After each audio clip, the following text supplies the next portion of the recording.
حياتي أنا نساها الهنا ودمعي حكى.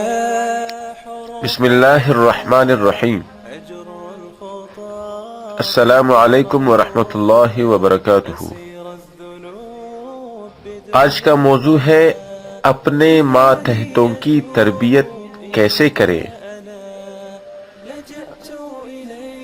حضرت کلدہ بن حنبل رضی اللہ تعالیٰ عنہ کہتے ہیں کہ صفوان بن امیہ نے میرے ہاتھ رسول خدا صلی اللہ علیہ وسلم کے لیے دودھ، ہرن کا بچہ اور ککڑیاں بھیجی، اور اس وقت رسول خدا صلی اللہ علیہ وسلم مکہ کے بالائی کنارہ پر قیام پذیر تھے. کلہ کہتے ہیں کہ میں آپ کی خدمت میں حاضر ہوا اور داخل ہونے سے پہلے نہ میں نے سلام کیا نہ اجازت مانگی.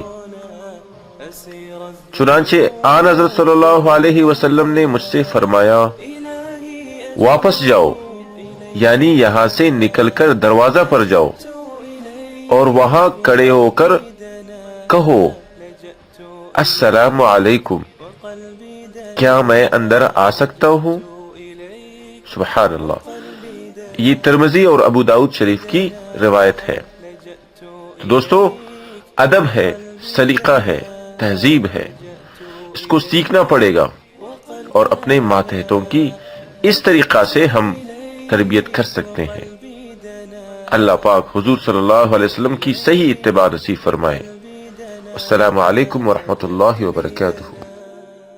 إلهي أتوب إليك أنا لجأت إليك وقلبي دنا، لجأت إليك وقلبي دنا، لجأت إليك وقلبي دنا.